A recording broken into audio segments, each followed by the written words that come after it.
Welcome to the Film Mechanic Screenwriting Podcast with Derry Titan.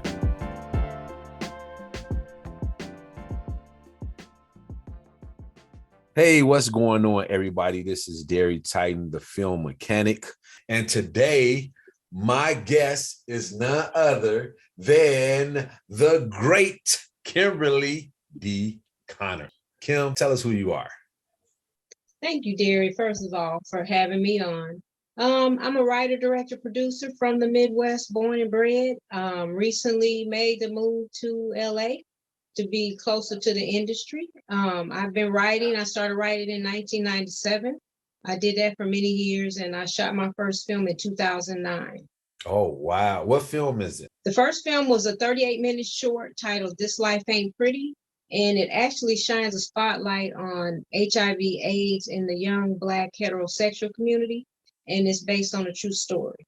Is it like a true story that's close to you? Yes, actually, yeah, I lost my first cousin to HIV, and she actually contracted the disease from her husband in a heterosexual relationship and didn't fit the criteria as we seem to think that you have to be, a certain way or do a certain thing to actually contract that disease, and that is not the case. So I wanted to take that experience and to share that experience with others, to raise awareness about it, to put a face to the disease, and just to let people know that this doesn't just affect certain populations. This could happen to anybody.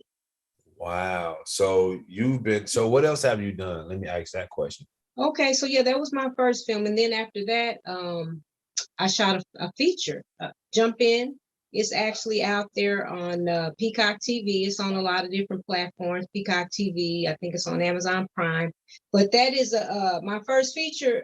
Actually raises awareness about breast cancer, and I shot that film here in Springfield, Illinois, and most of the crew as well as the cast came from the Chicago area.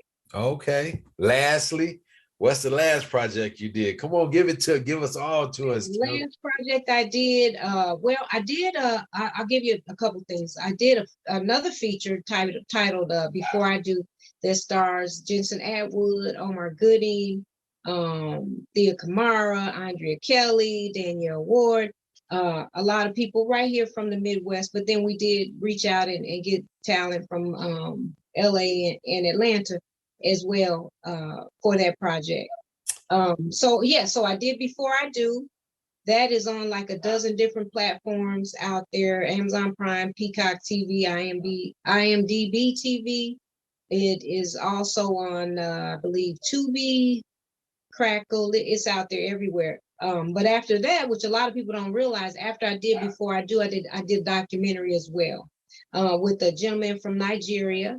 And it actually raises awareness about some things that are happening in Nigeria, where the Fulani herdsmen are coming in and basically taking over the farmers' land, taking the land from them, essentially. So we did a documentary about that. Wow. Okay.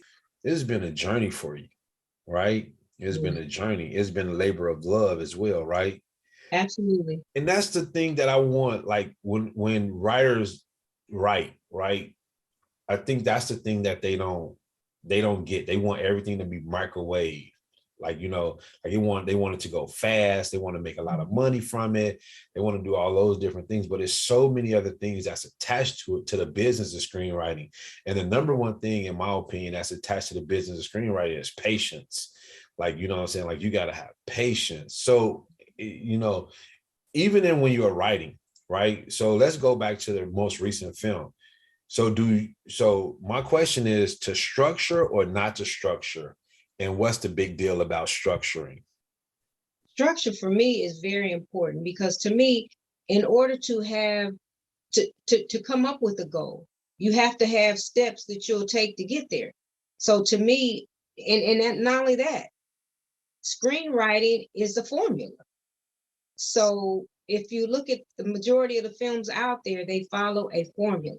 So you have to follow that same formula when you're writing. And that's not to say you have to do it exactly the way that everybody else does it, but to even get in a position to be seen, by some of the people that, you know, are in a position to elevate your career. You actually have to take those steps. I start with an outline. And that's not to say that I know everything that's going to happen in the story, because I don't. But I do have a general idea of how I want it to start, where I want it to go, and ultimately where or how I want it to end. So to me, that's where the structure comes in. So I will take a notebook. Every film that I have a notebook with a lot of tabs. So I'm going to start out with an outline. And I think as part of that outline, you're defining your characters, you're developing their bios, the nuances with those characters. You're developing all of that to me in the outline. But at the same time, as you start writing, as the story evolves, these characters begin to take on a life of their own. So to me, in terms of structure, I think it's important to have it on paper. I'm old school, so I like to write it out. You know, a lot of people now may, you know, want to use a tablet or just use whatever works for you. But to me, the structure is important because it gives you an organized way of, it's a way to organize your thoughts, your ideas. And ultimately, if you follow that outline, you'll have a path. You'll know where it's going to go, as opposed to just saying, oh, I have this great idea.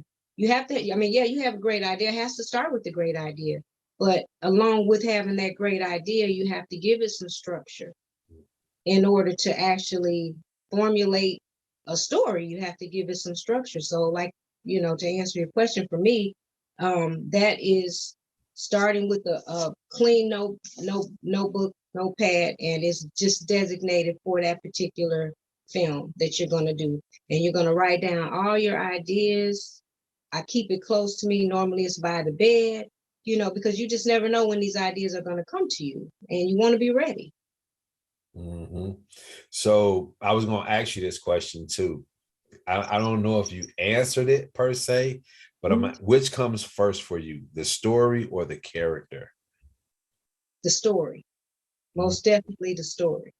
I can't say that is the case with every single script that I've written, but the majority of them, it starts with the story.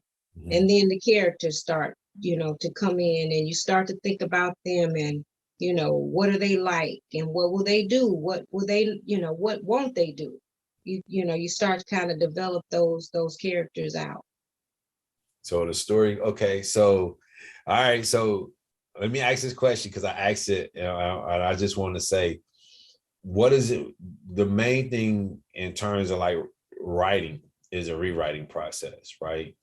Yes. So what's your biggest issues that you have when you're rewriting?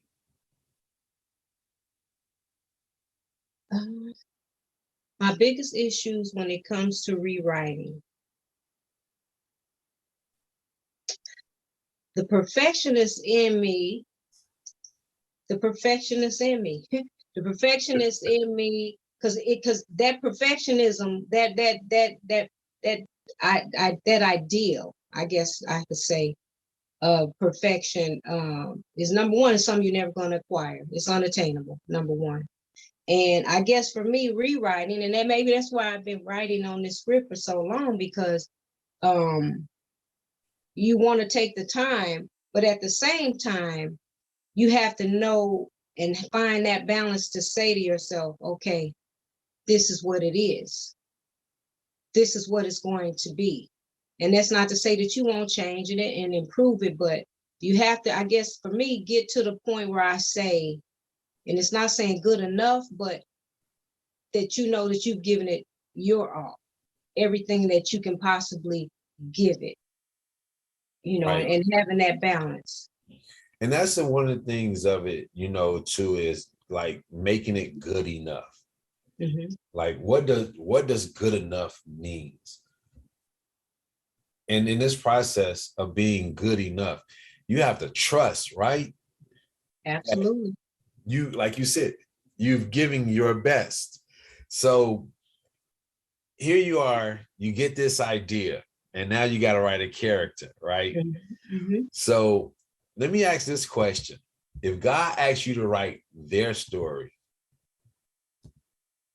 where would you begin? I would begin with a blank page. I would start with a blank page, and I would be listening, and I would be taking notes. To me, that's where I would have to start. And I think to me, it would go back to just the honest truth. That's the part to me. I think that as a writer, to reach your audience, to get your core audience, to really get them, you have to, I think, be honest with them, be truthful with them. And to me, I guess that would be my approach, to first listen. To me, first I say I would listen to see what that person, or what his God's vision is, what the vision is. Because to me, in order to write about it, you have to have a clear vision of what it is, right? Mm-hmm. Yes. You know, the funny thing of it is I'm gonna be honest with you. In asking that question, it could be a myriad of answers, right? But you have the most perfect answer, because I had a question earlier today, and I just thought to myself, what job can a screenwriter not do? Because we write about so many different things that are real and quote unquote unreal. You held up the pad and the pen, and you became an interviewer. I love how you just answered that. You know, you start off with the interview to find out like what is the vision of the story that you want to tell. As a screenwriter, am I correct in this? I think so, because I mean, if that's a commissioned work, okay, you commissioned to do it. And I have a project, when I finish the film that I'm working on now, I've been commissioned to write a script, turn a book into a screenplay. So yeah, that's something that I'm doing now. And after I read the book, I interviewed him, because I want to get to the parts, the pieces of him that are not in the book. You know, and I think to me, for me, that was starting off with that process. So I really dig that. You know what I'm saying, Kim? A lot of times writers, you know, they want to write from what's inside of them, but interviewing and being investigative and doing interrogation, those things are extremely helpful to the writing process, to the person that you're writing about. And that's why it goes back to one of the very first things that you said was being able to understand your character first, doing backstories, doing things like that, you know, at the beginning of this conversation. So I love that you said that. So that just full circle for me. That's how I see it. That just full circle for me. So I'm learning, trust me, you know. So am I. When I go back, me too. I'm learning too. So when I go back and listen to this, I already know, like, you know, that I'm going to get something out of this. And that is, always remind yourself that, you know, it's important to, you know, understand the characters that you're writing about. Absolutely. So as you work through this journey, as a filmmaker, as a screenwriter, as a producer, like what is your goal? What is the nuggets of wisdom that you carry with you on this journey? Keep the faith. You know, it usually takes many years to get that film, you know, to get your foot in the door. So to me, you have to keep the faith. You have to be patient. You have to believe in yourself. All of those things have to work together. Because it's a lot of hard work. It's not an easy field to get into, but you have to prepare for those challenges. You have to be ready to face off with those challenges. And you know, when those doors open, be ready. Be ready to show that you're just as good as anybody else that comes through that door. And that oftentimes it's just the fact that we haven't been given that opportunity. It's not that we're not we're as good as anybody else that's out there. It's just a matter of the opportunities, when that opportunity will come, or when you will create that opportunity. And that's the very first thing that I got from, from you was you created your own opportunity. You said this is not easy. It's not easy. And you have to keep your faith. And Mhm. I appreciate you for saying that, because I have moments where I'm feeling, like, is this all worth it? You know what I'm saying? Like, you have to believe, you have to have faith. So listen, Absolutely. I got one more question, then we out of here. Okay. What keeps you coming back to this moment, knowing how hard it is to get a film made? It's hard to write a film, but what Mhm. keeps you writing? Derry, excuse me. I must be crazy. That's it. No, honestly though, I keep coming back because it's what I love. It's what I love. It's what I love. It's the hardest thing that I've ever done, but it's what I love the most. So to me, it's worth it. It's worth the challenges. It's worth the struggle. Um, at the end of the day, what they will never call me is a quitter. That's what you won't call me. You will not call me a quitter, because I'm not going to give up. I'm going to continue to do whatever I need to do to get these films off the ground, to get these films made. Um, to me, that's the attitude that I have to have. I went down that path of chasing Hollywood. I did that for many years, sending query letters and knocking on doors. Not that I still do, but it got to a point where I put myself in the driver's seat and said, you know what? This is not up to them. It's up to me to make this happen. And what you will find is that and I don't know about you, when you take that initiative and people see that you're doing it, once the train is moving, people want to get on it. When you're trying to get started, nobody wants to be a part of it. But once that train leaves the station, everybody's going to try to get on. And that's been my experience. That's what I've seen, not just in my own life, but in the lives of others. People want to get involved when they see it's going somewhere. So you have to be willing to push it forward, even when nobody's there to push you along. You have to, like you said, you have to believe in it when nobody else believes. You have to believe. And sometimes, I mean, like you said, it's difficult. I've cried, I've done it all, just like any other creative person out there. But I think at the end of the day, it's just what separates people that are successful from people that are not. They don't give up. They don't give up. And I think that's the difference. I love that. And Kim, you and I, we get on the phone and whatever, and we talk for hours. We go for Right. hours, right? Yeah. You already know. Yeah. And so I want to thank you for taking the time out with the Film Mechanics Screenwriting Podcast today. Thank you for considering us.